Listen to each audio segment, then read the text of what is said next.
Welcome to XYPN Radio, where your host Alan Moore brings you into a community of fee-only financial planners who want to profitably and successfully serve Gen X and Gen Y clients. If you're ready to get the knowledge you need from leaders in your field, learn from forward-thinking advisors, and take action on your own goals, XYPN Radio is the show for you. Here's your host. Hello and welcome to this episode of XYPN Radio. I am your host, Alan Moore, and I'm excited to have XYPN members Jirayr and Ryan on the show today. Ryan and Jirayr met while working together at a broker-dealer.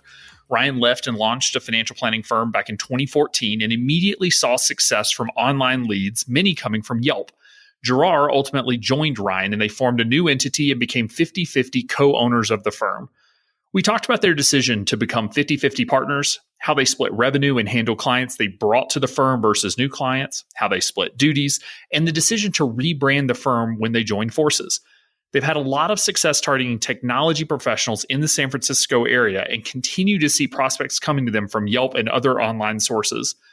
We also discussed their decision to work from a WeWork location and how that's working for them and their clients. They're growing quickly, serving over 100 households now, and are looking to hire. If you're interested in bringing in a partner or looking for ways to accelerate growth, this is one you don't want to miss. You can find any of the additional resources that we mentioned during the episode at xyplanningnetwork.com/156. Also, be sure to go to xyplanningnetwork.com/VIP to join our private group just for XYPN Radio listeners.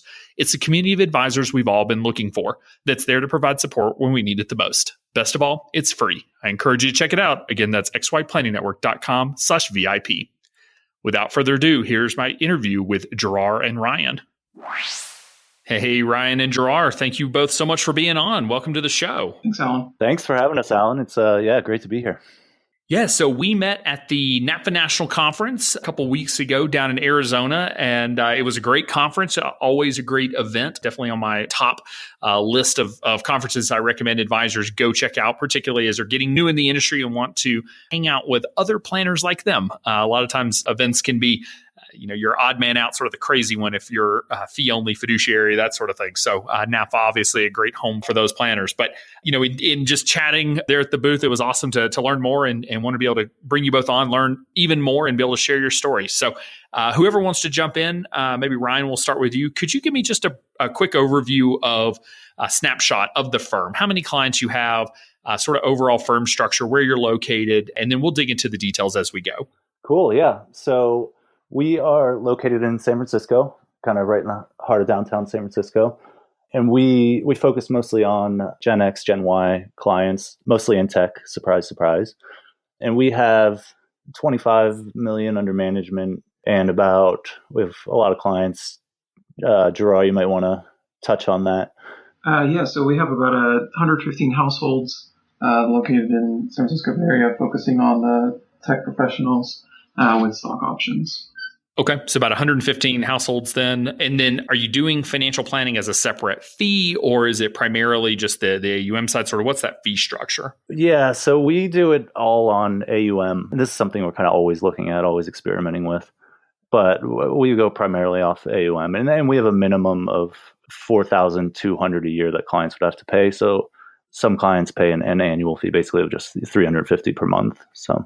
Okay, fantastic. Yeah, I want to hear more about that as we dig in. So I guess just a little bit of backstory on the two of you. So I guess, Ryan, what was your sort of path into financial planning? Yeah, so I took kind of a roundabout path. I actually went to business school, but never really wanted to get what I consider to be a real job. So all my friends were kind of going into consulting and whatnot after school. I actually worked as a personal trainer for quite a while. And also a college lacrosse coach, a elementary lacrosse coach, and a high school hockey coach for a bit. So I think I was trying to avoid the 9-to-5 life. So that kind of scared the crap out of me. But one day I think it was either 2010 or 2011, I was actually reading a U.S. News and World Report, and it listed financial advisor as one of the top 10 jobs for the future or whatever. And that kind of got me interested in it. And the more I learned about it, the more I liked it and was drawn to it. And, the idea of having your own book of business and, helping people one-on-one just really, really appealed to me. So that's kind of where I started. And eventually after that, I interviewed with a bunch of places, about 6 different places, a couple wirehouses, a couple insurance companies, a couple small broker dealers. Basically, the wirehouses wanted me to bring in 10 million in my first year, mostly through cold calling, which I realized was not going to happen. And I remember actually in one of the interviews, one of the guys actually asked me what kind of car I drive, and it was a Honda Fit, and I still have that today.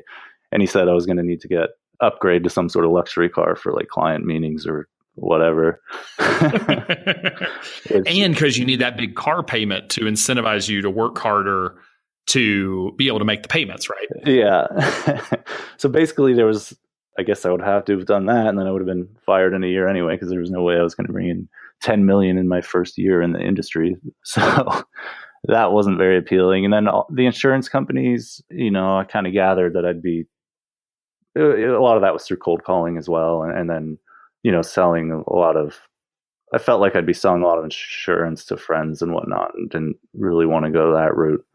So I ended up at a small broker dealer that their philosophy was work your natural network, but get off your natural network as soon as possible through providing exceptional service and eventually going through referrals. So I was very drawn to that model, and that's actually where I ended up and where I met Jirayr. So, okay, fantastic. Jirayr, what was sort of your path? Sure, yeah. So I'm considering myself one of the luckier folks that I knew what I wanted to do from a very young age. And the way that my path started was my mom had worked in banking her whole career. So I started initially at one of the bigger banks. They, at the time, paid for me to go to college, which was nice. Studied finance there, and also working at this bank throughout college.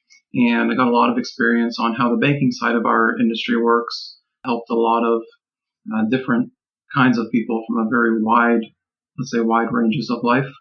And working in retail as well helps to talk to all these different kinds of people. So I started to become recognized among my friends and family as the finance guy.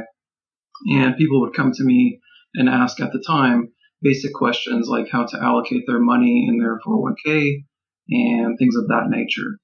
And I was also there throughout the financial crisis of 2008 and 9.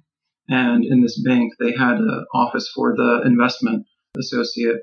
And I started talking with the many folks who actually rotated throughout that office during that time period. And I tried to learn as much as possible.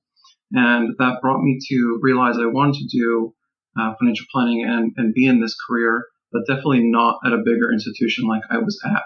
The reason is the processes were drastically different than how I envisioned building my practice.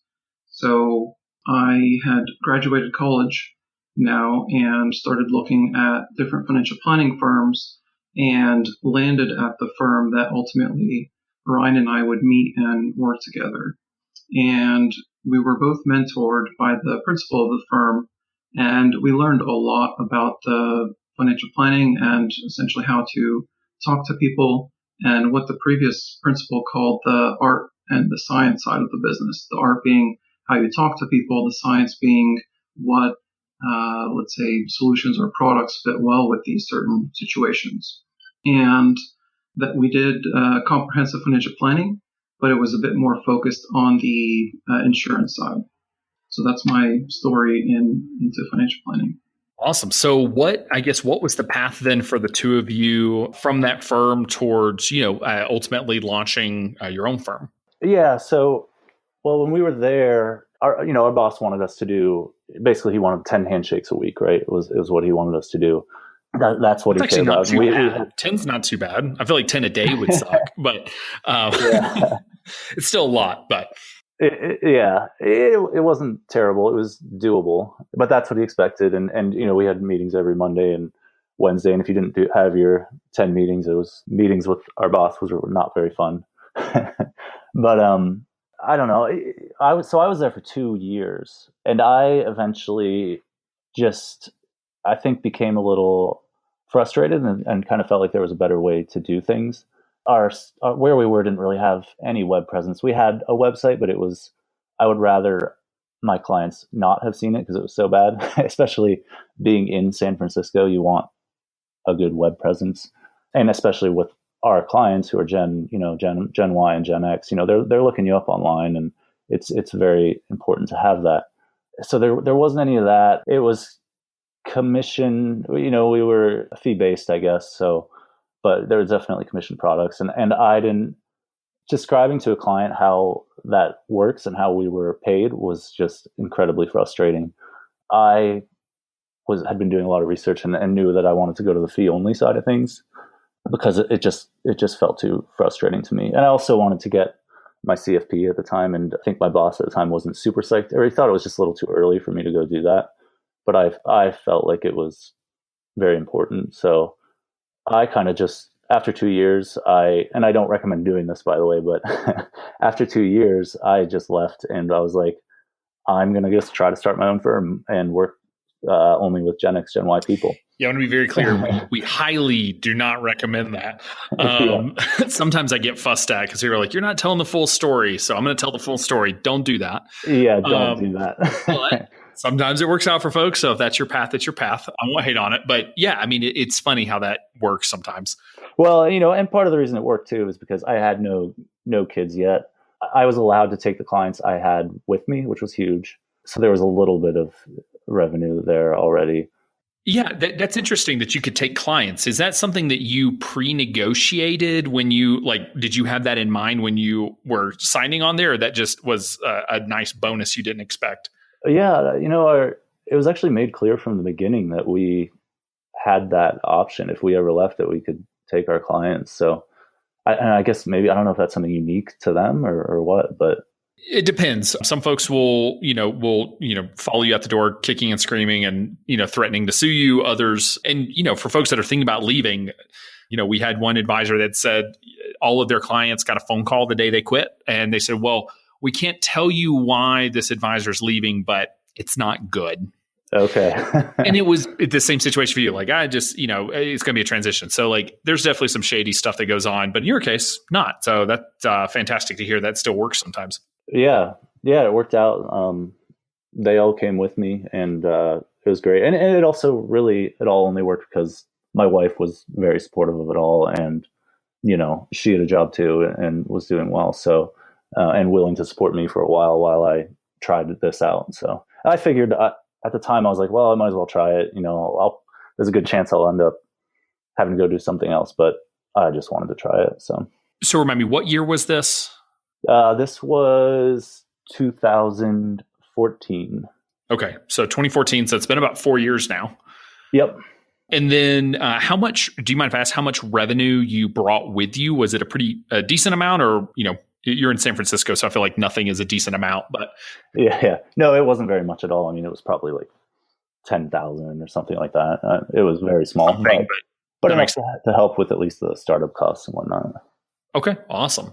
So then, Jirayr, what was your path to joining Ryan, or did you end up starting your own firm and then joining Ryan? Sort of what was that for you? Yeah, so this is where it becomes interesting with our story. I stayed at the previous firm for about 5 years total, and as you heard, Ryan left in 2014, and almost, I'd say immediately after he left, I saw him start to become successful both by his own saying and just from my own seeing, let's say. And he began nudging me.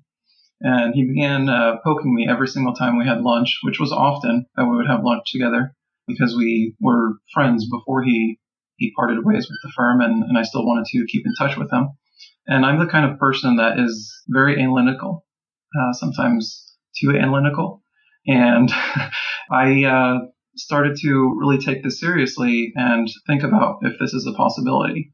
And I took quite a bit of time to think about if it's what I wanted to do and if it's what's best for my practice and my clients. And ultimately, I did reach a decision where I thought it was definitely the way to go. So we agreed to join forces, and we started putting together plans to basically rebrand Ryan's firm at the time to become our new firm under the name Citrine Capital. And we had, as Ryan mentioned, Ryan was able to bring on his clients. I brought on pretty much all my clients from the previous firm. And I consider myself very, very lucky because Ryan was the one that had already created the firm and set it up. And make no mistake, there was still a lot of work to be done when I joined together with Ryan because we were signing on a new custodian. We had started a bunch of new processes. Everything for me was completely new, and I was having to learn a lot. So there was quite a bit of what I call busy work in the beginning. And Ryan and I have a very interesting dynamic. I consider it very complementary, where Ryan always wants to try new things, almost on a daily or weekly basis sometimes. And these are pretty big decisions or pretty big impacts to our business. For example, hey, let's move to a new custodian. I wasn't serious about that one.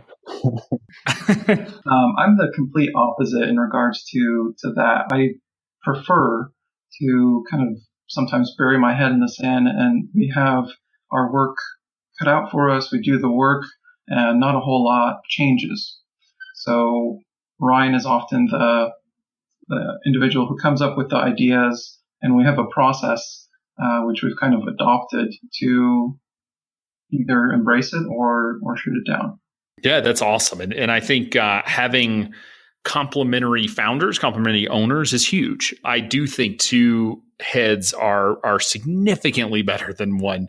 And not I think bringing on a partner does not just double the capacity. I think it probably 5Xs. Yep. And that's just been my experience in working with Kitsis and working with Raul, our COO. And that is, ultimately, then it lets you specialize, do what you're great at, but also stops you from spinning your wheels on stuff you're not good at and helps you make decisions when decisions get made. Yeah. Or need to get made, I should say. Yeah, it's been huge for us. Yeah, it's helped our growth just a ton, especially bringing Jirayr on, who had a lot more experience and was, quite frankly, a much better advisor than I was because I only had 2 years experience. Just was huge for us. So yeah. So real quick, Jirayr, you mentioned that you were able to bring clients over as well. So were you able to bring a decent amount of revenue with you? Yeah. So like Ryan, I was able to bring pretty much all my clients from the previous firm. At the time when we officially joined forces, I want to say our assets were 2 million and about 4 or 5 million respectively. Ryan 2, myself 4 or 5, and whatever revenue as a result of that. So again, it's one of those, it's a really nice little kicker, but certainly not going to make or break, the success of the firm, but definitely a nice number to have in the bank. Yeah, definitely. And when we joined, we just decided to, split ownership 50-50, which I know you're probably not supposed to do, but that was going to be my. I have a few questions about the ownership structure. So I guess one was why, Ryan? Why bring on a partner? You've done all the hard work, right, of getting the firm started. So why bring on a partner at that stage? Well, I spent a lot of time at the beginning. Set up the firm, did all the paperwork, and built out the website and marketing. Just worked on getting SEO going, and then before I knew it, I'd set up an online tool so that people could sign up on the website. And I'll never forget when I was on vacation and I checked my email and a bunch of people had signed up for an introduction with me. I was like, holy cow, this is actually working. Like people. What happened? Yeah. How did they find you? Just internet or? Yeah, through the internet, and Yelp was big too. I had just set up an account and I had a bunch of clients and just a couple gave me some good reviews, and not many, and that was a way that people find me. I don't know if it's a great idea to find a financial planner on Yelp, but it worked. So the advisors in the Bay Area, I mean, we had Sean Talatska on at one point on the show, and he had the same experience. Like, he gets a ton of business from Yelp in the Bay Area, but I know many advisors outside that area that Yelp is useless for them. So must just be, the way they sort of run thing, just who's in definitely. The Bay Area, of course. But yeah, so sorry, I interrupted you. So what was sort of the path to deciding on a partner? Well, it's just a lot of people were actually starting to come in and I was a little overwhelmed, actually. I just needed help. And I knew Jirayr was a great advisor who had a lot of experience. I mean, he'd actually trained me a lot at our previous firm, because he had all the previous experience in the baking industry too. And I just knew we would be way better as a team. And we had worked as a team at the previous firm a bit too on cases. So I knew with our heads combined, I knew we complemented each other well, and that we would just ultimately grow way faster if we were together. And my thought was too, like, I'd put in that work, but Jirayr was also bringing on more clients and more assets. So it was kind of fair to just partner up at that time. I commend you on being able to do that. I will say most advisors won't sell 5% of their firm, much less basically hand 50% of the firm to someone else, particularly in the early stage. But you just have to know yourself and make a decision on if this is going to be a good fit for you to do that or not. So again, I commend you on being able to do that. I think it's hard for people, but I'm assuming what you decided and what you found is that giving up 50% of your company was more than going to double the benefit and the value of the company long term, and provide you all the other ancillary benefits of having backup and someone to work when you're sick and all of those sorts of things. So to finally take a vacation. Yeah.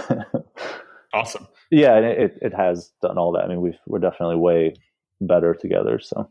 Yeah. So, Jirayr, what made you, you could have launched your own firm. I mean, you watched Ryan do it. Clearly it can be done. So why not just start your own RIA instead of joining an existing one where you only get 50% of the equity instead of, 100%?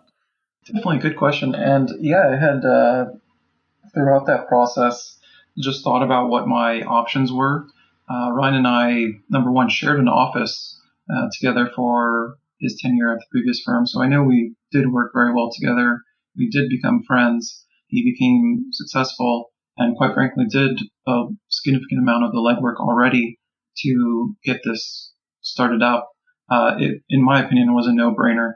As previously mentioned, we believe we're substantially better together than by ourselves. And that was an easy decision for me. Fantastic. So talk to me about the 50-50 split and making that decision. Was that ever a question of splitting based on revenue or something else, or was that just sort of the assumption from the beginning?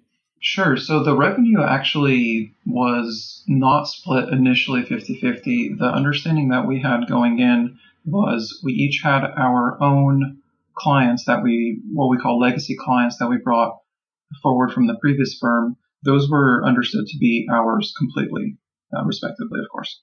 Now, 50-50 came in with all new clients coming into the firm when we joined forces. So that was our understanding. I believe it's worked quite well because both of our personal, what we call personal legacy clients, have not really been growing, nor did we intend to. We only are really focusing on what we call joint clients, and that segment of our clients are growing significantly, and that's where we're focusing our time and effort on. Okay, so revenue was any clients you brought in, you kept the revenue from them, and that revenue will continue to be yours. So if some of those clients grow into $10 million clients, fantastic. If not, that is what it is. But all new clients coming into the business, all of that revenue is split 50-50. Is that an accurate summary? Your description is almost accurate. Now, we have, for example, we receive sometimes referrals from personal legacy clients, and it's up to us to make the determination to see, is this client better fit for just individual advisor, or is it a potentially joint client if there is either enough assets or complex issues going on. We, from time to time, do bring on and transition what was a personal client to now a joint client. Okay, so referrals from existing clients will also, or could potentially be split, or I'm sorry, it could be held solo. Yeah, so referrals can be either solo or can be joint. If we have a situation that we feel is warranted for both of our time, then we bring it up. Sometimes the other advisor will say, no, you're fine on your own, or yeah, let's definitely do it together. So it's what I believe is a very mutual selection process, and I don't feel that there's any, let's say, animosity whatsoever when bringing on either a personal or joint client. Fantastic.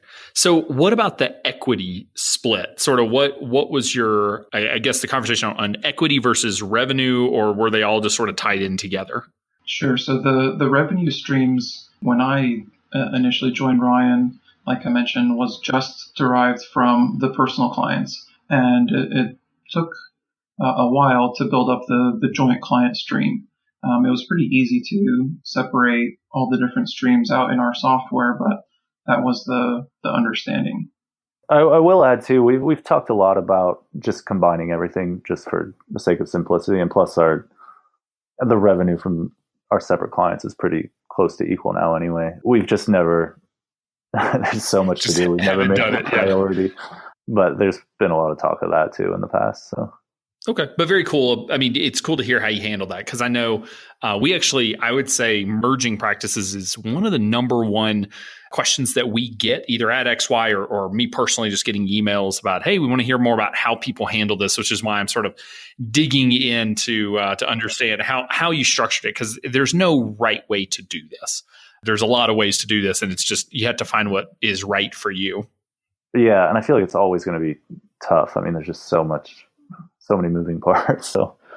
So then tell me about the brand change, because that's an interesting one as well. So we had the existing company, existing brand, but with the merger, you ended up with a new brand. What made you decide to go that route? Yeah, so it was Cole Wealth Advisors, and I just went with that. I didn't even care about having my name in the firm. I just, you're making so many decisions so fast when you first start that I was just like, okay, Cole Wealth Advisors.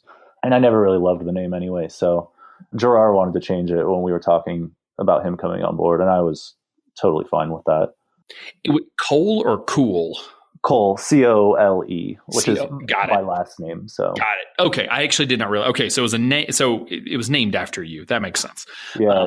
That seems like a good thing to rebrand away from if there's two of you. The hard part with that was a lot of SEO had already been built up for that, and we kind of had to start over a little bit there, but it wasn't a huge deal. And then final question on this. How did you initially, and then how do you now split duties other than financial planning? So it sounds like, you have some of your own individual clients, you work jointly with some clients, but beyond that, who does what, and how have you made those decisions? I'll let Jirayr take that one.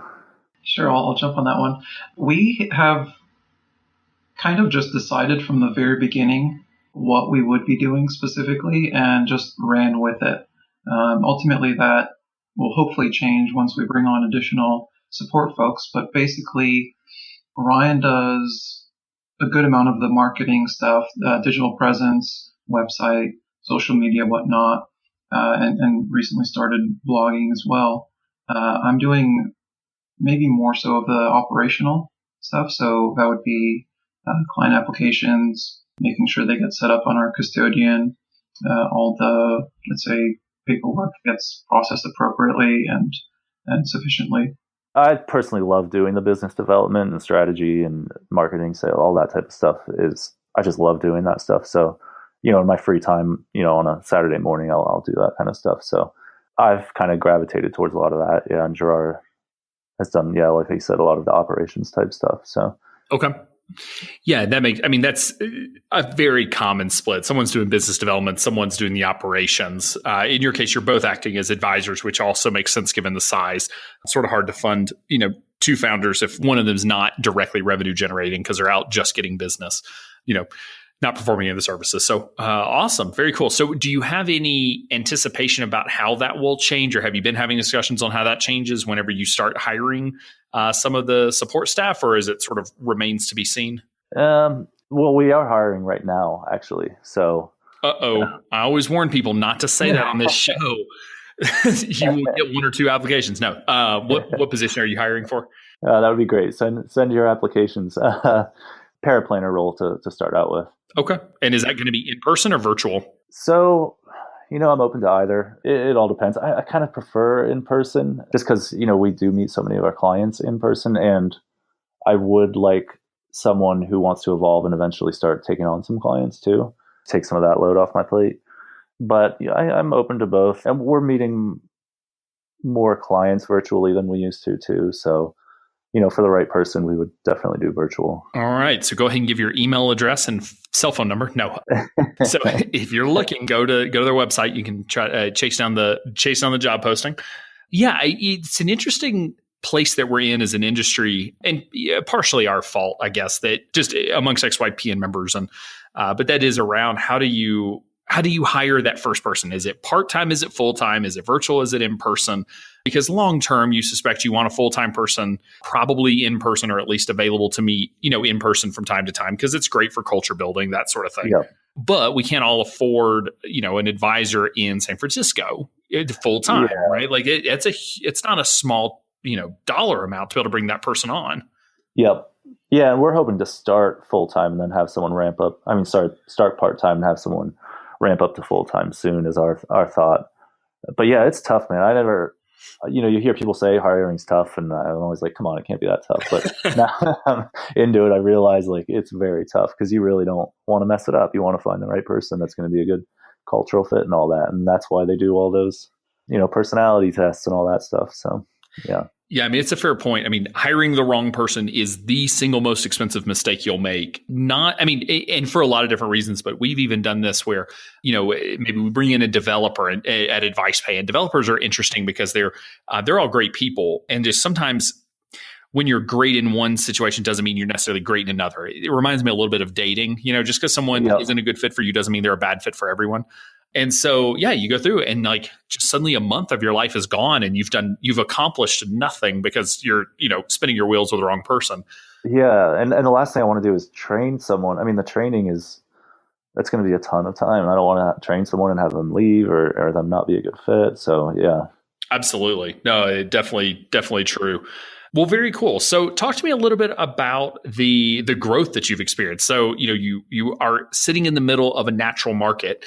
So have you gone sort of all in on the niche? Like, is all of your marketing and branding specifically for this niche, or is it just tends to be the people who show up? Originally, it tended to be the people that just showed up, being in San Francisco. But then I think, a lot of it just through listening to you and Kitz's, the niche drum, realized we needed to market around it and whatnot too, and really focus on that, especially because, when you're working with a bunch of different types of clients, it's just a lot more work when you're researching different areas of planning and whatnot. And it's just a lot more efficient to focus on one particular type of client. So we really started, focusing on Gen X, Gen Y, families mostly, people about to start a family or that have recently started a family, buying a house, and then people with, in tech with, usually they have a lot of stock options or, just a large percentage of their portfolio is concentrated in whatever company it is they're at. So do y'all do anything specific around like, are you actually, I don't know, buying options to protect, against downside risk with these clients and that sort? I mean, are you going that far into it, or is it more, focused on stock options and that sort of thing? I guess how far do you go with these clients on the investment side around, these highly concentrated positions? Yeah, we haven't done a whole lot of that yet, just because there hasn't been enough real need for it yet. And I am also a big fan of keeping everything as simple as possible. Their whole KISS, keep it simple, stupid. So, ideally, I think the easiest way to do it is, and least, to sell out if you can. So we intend to encourage people to take a simple approach, but some people have more complex needs, and want to take more complex approaches, I should say. Sure. Oh, sorry. I was just going to say, it all depends on the client too and what their goals are. So where are the clients coming from? So you said you found someone, some found you on Yelp, but I mean, you said over 100 households now. I mean, y'all are really rocking on the client acquisition side. So how has that, I guess, built out for you? Yeah. Jar, I'll let you take that. Yeah, so this was an interesting one. And I initially, frankly speaking, did not believe Ryan when he said that he's getting a bunch of clients from Yelp, because in the previous firm, that simply just wasn't allowed from a compliance perspective. Right. I was stuck under that model from the compliance regulations and had no idea about this whole social media presence and what it can do as far as digital marketing and SEO and all that good stuff that we've completely embraced. So I was shocked about, I'd say, when we joined forces, on how many folks were coming through Yelp That was the biggest one by far initially. Recently, we've joined on with XY, NAPFA, Fee Only Network. So we're starting to get more from those sources as well. But it's been a very nice surprise. And any folks that I share this with, either industry or not, they're often surprised by how much business that we're getting from our digital presence. Yeah, I mean, it sounds, y'all are making it sound pretty passive. Like you set up a Yelp account, you joined a bunch of associations and members and memberships and went on your way. Like, are you nurturing this? I mean, are you blogging, podcasting, like putting out a ton of content? Or is this really like you've just, somehow hit a gold mine in terms of SEO and the folks are finding you, directly? Yeah, I mean, I think a lot of it goes back to just that we've always really have just provided great service to all of our clients, and that comes through in the reviews that we get. And people see that and like it and like the reviews that are up there, I think. And we've done some content, some blogging and whatnot, and that's helped too. But quite frankly, I just part of the reason I want to hire someone so I have way more time to do that, because I just don't have time to blog right now. But yeah, I mean, it's been great. People just, everything we have directs people to our website, and then there's a button on there. People sign up, they input some information in, and we get an email saying they want to meet us for an introduction meeting. So, and I'll add to that a little bit. Make no mistake, it hasn't been just, hey, let's set this up and then kick back our feet and watch the prospective clients coming in. I see Ryan maybe sometimes on a weekly basis working either on the website or refining our online scheduling tool. So it's something that's constantly in our mind, constantly refining. And initially we were very successful in getting people coming in as far as quantity. But over our time, we've been focusing more and more on sticking to our niche, and not only that, but the types of clients that we want to work with and growing from there continuously. Yeah, we have every Monday we go for a long walk where we kind of just get outside and just brainstorm ideas about how to better refine our message and how to better run the practice. And those walks have gotten to be like 2 hours long now. But Jirayr brings a notepad, we take notes, and just are always trying to think of ways to do things better. And it's like that after every client meeting too. We are just critiquing and trying to figure out ways to make things go more smoothly and run better. So.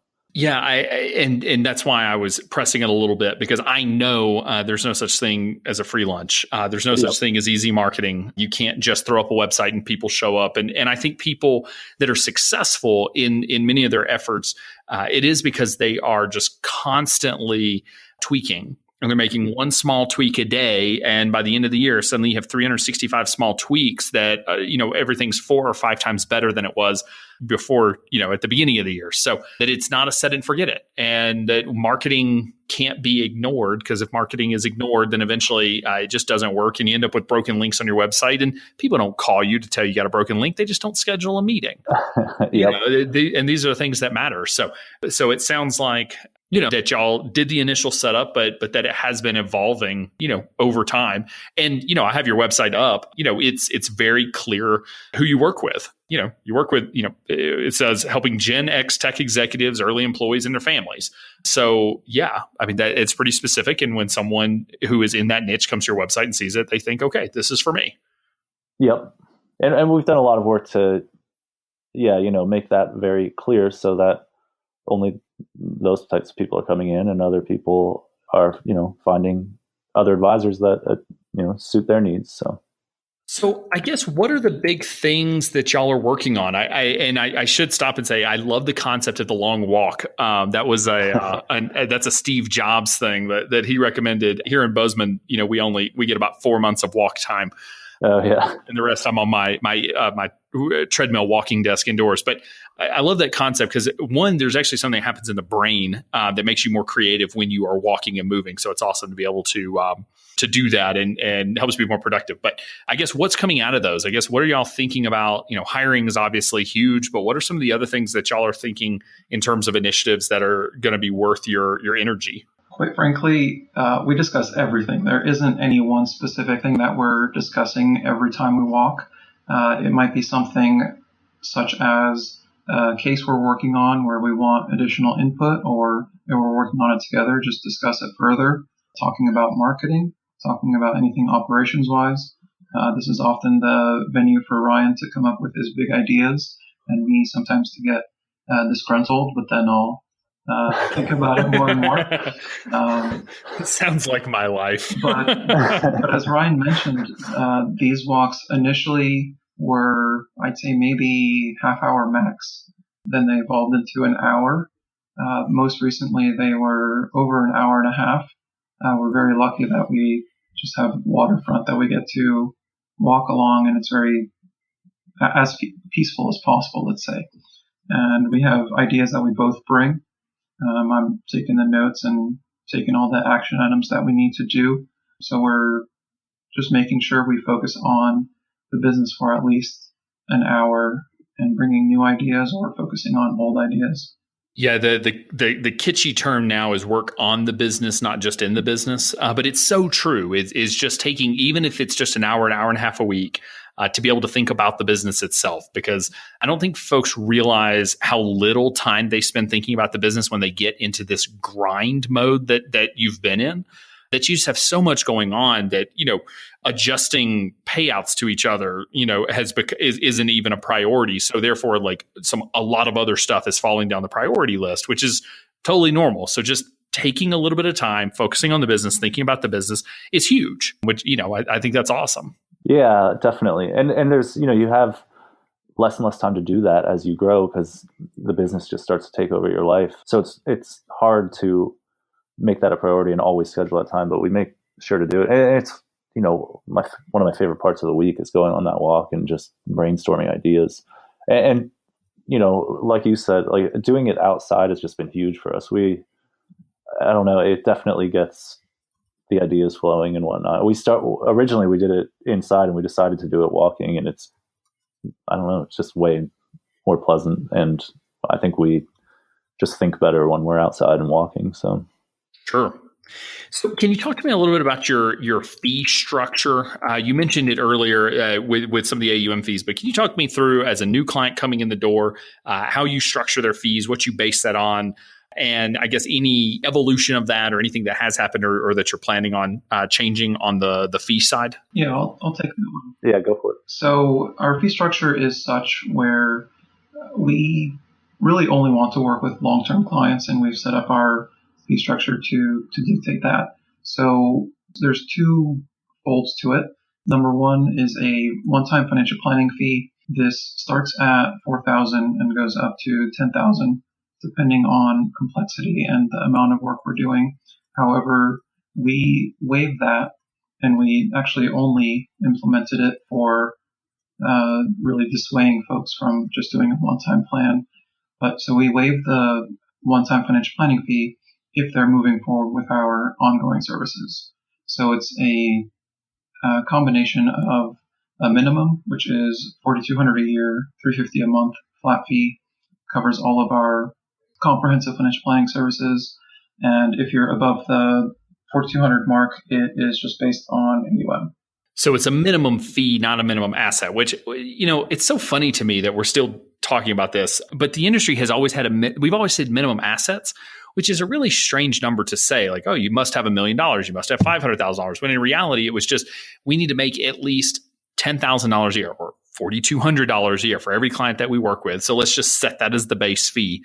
I guess we just didn't know how to get paid for it. So essentially you have this base fee. As AUM goes up, you cross that threshold, and it goes up with the BIPS-based pricing. Yes, that's correct. So, and remind me, do you do an upfront fee plus the ongoing fee, or is it primarily just one or the other? So we waive the upfront fee if they are moving forward with our ongoing services. Okay. Yeah, and those are the interesting things. I've never heard of a regulator saying no to that, but those are the interesting things that we do run into sometimes with the regulators around, like, oh, well, you can't waive fees, or you can't have these two services priced the same, and all these different things. So, but you are in one of the busier states for RIA, so California regulators are awesome. Yeah. Well, maybe I should ask you, are the regulators awesome? So far, I mean, it's worked well for us so far. So are most of your clients at or around that $4,200 level, or given you said like 25 million, but 100 clients, so are most of them sort of paying at that $4,200 level, or do you have quite a few that are over that? Yeah, we have quite a few who are over that. And we also have a lot who are, legacy clients who pay less than that. So yeah, I think our biggest client is like 2.5, 3 million, something like right around there. So, okay. And we have a couple in the $1 million range, but our sweet spot, a lot of our clients come in with like, our sweet spot's probably like 500 to 800 in assets that we manage. So, and those are the clients that have been coming in recently. So that was going to be my next question. Sort of, what is your typical client in terms of income and assets and sort of life stage?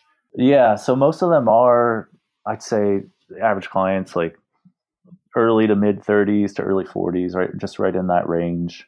Usually, especially being in San Francisco, usually both, it's often a couple and both of them usually work. So their income's probably combined, usually, I'd say average is like 400,000 a year. Would you say that's about correct, Jirayr? Yeah, so we have like you've heard, a lot of tech professionals, and their base salaries are usually on the lower side, and by lower, I mean lower in San Francisco, meaning, let's say 150 or 100 to 150, but the majority of their compensation comes from company equity. And that's something that we, of course, have to help them with. Yeah, a lot of them just have a lot of RSUs vesting and all that type of thing. So, okay. Yeah, I mean, and again, partly because that's the area that you're in, but it's also you're putting it out there as that's your expertise. So yeah, I will say too, a lot of our clients are, a lot of them don't tend to come from any money, so they suddenly are working in tech and all of a sudden making a good income, and they just have never dealt with this or handled it before, and they're kind of, I think, just overwhelmed by it. And especially when you're looking at all the tax consequences with stock options, especially ISOs, incentive stock options, it just gets really confusing really fast, and they just want someone to. And then when they're starting their families too, and there's just, their lives are getting complex, all of a sudden they're like, yeah, I can't deal with this anymore. They need help. So yeah, they are confusing. They're confusing for advisors. How did you develop the expertise in it? I mean, did you just go out and figure it out, or was there something else? I mean, I guess, how do you go out and learn all of this? Yeah. So when I was at the firm I had previously worked with, ended up with quite a few cases that involved stock options and whatnot, and had some of the more senior advisors helping me with it. And I just learned it and studied it as much as I could at that point, because so many of my clients were dealing with them, and just learned how all the taxation works for all the different types and all that. So that was really the start of it. And I am weird in that I love tax law too. So I'm actually getting a master's in taxation right now, because all that stuff just interests me. So is there any education out there or designation or anything specifically around, stock options and that sort of thing that you're aware of? I don't think there is, no. Okay. Yeah, I wasn't sure if I haven't ever heard of one. So yeah, maybe there should be. So one of the things that you mentioned in the pre-call was that when we were chatting before we started recording was just that y'all are actually working out of a WeWork location, which, you're in San Francisco. So therefore real estate is extremely expensive. So talk to me about the decision to go with specifically the one that you're in versus maybe some other co-working spaces, or, getting your own office, or just working specifically from home. Yeah, it was, I had looked at a bunch of different, real estate is so expensive in San Francisco. There's no way we were getting our own office. And I'd looked at a bunch of shared spaces, and most of them were geared more towards techies, and they were basically just big warehouses with tables. And I was like, yeah, this is not going to work. I can't bring clients in here. If there were conference rooms, they weren't very nice or anything. So yeah, eventually just found WeWork, and it was by far the best option. It was very professional feeling. Tons of conference rooms and tons of availability. So that was really nice for us, because we're especially starting off, we did most of our meetings in person.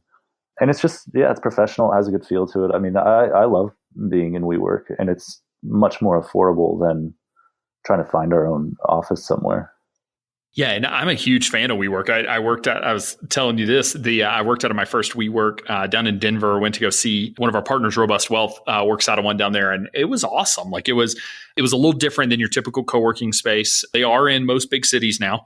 So for folks that are looking for something a little less buttoned up, like a Regus is a little more Class A, if you will, a little more suit and tie mahogany table type place, which may be a good fit for you, or WeWork could be an option. Yeah. I was just going to say too, they have a lot of, they do a ton of like networking events and whatnot, which we always say we're going to take advantage of, but right. we never have because we're so busy. But so that's nice too. And another great thing about it is you can actually meet people in other WeWorks too, which we also haven't really taken advantage of. But we're in San Francisco. We could potentially meet people in the East Bay at their WeWork or at the other WeWork locations. So. Yeah, it's a great point. That's on the list of benefits. Whether you use it or not is another question. Have you ever had any client pushback from meeting at a WeWork location? So we've never had direct pushback, but you can tell with, I think, some of the older clients sometimes, because we do occasionally have people come in who are, 50s, 60s. And if I definitely feel a little uneasiness at first, especially when you go into the main lobby at the WeWork where you check in.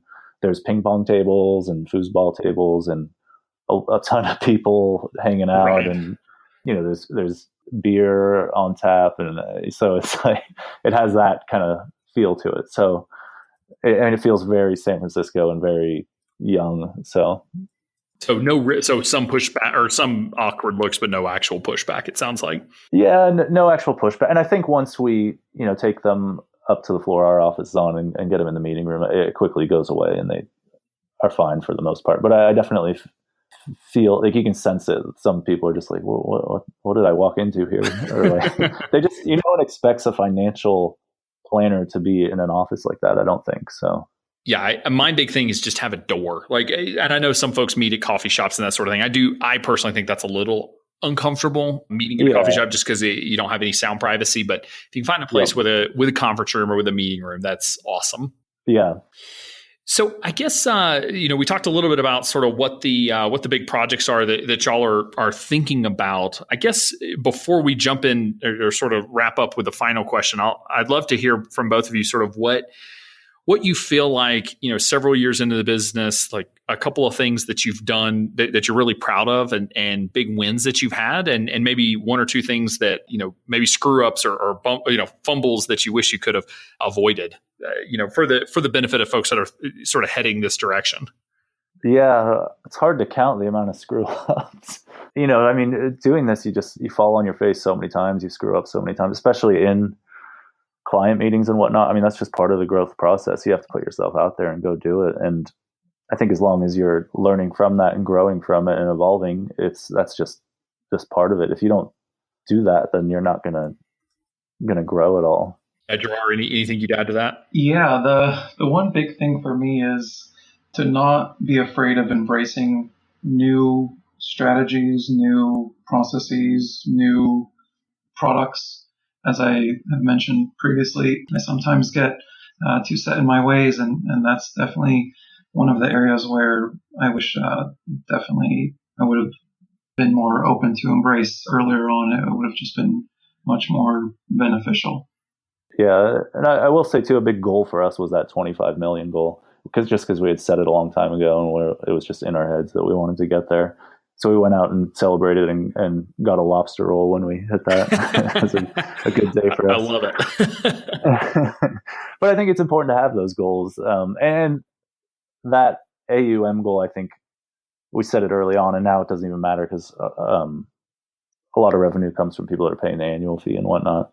But it's nice to set those goals and have them and then celebrate when you do hit those. So. Yeah, well, I would say those answers probably cover you for the final question of what do you wish you had known then that you know now? Sounds like a lot around sort of being introspective and understanding your strengths and weaknesses, and but you made the right decision to surround yourself with a partner that compensates for that, which is awesome. Yeah.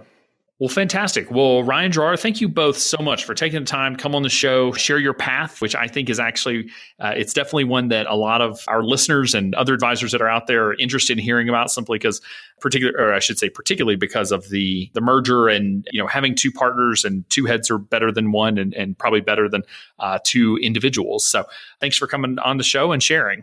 Yeah, thanks so much for having us. It was great to be here. It was a lot of fun. Thanks, Alan. Much appreciated. Be sure to join our VIP community at xyplanningnetwork.com/VIP to hang out with other XYPN radio listeners, ask questions for future mailbag episodes with myself and Kitsis, and to finally find a community of like-minded financial advisors. Thanks so much for joining me today. We'll see you next time. You're not alone, and you're not crazy. It's scary starting, building, and growing your own financial planning firm. And that's why we put together a free private community just for you, the Cutting Edge Financial Planner.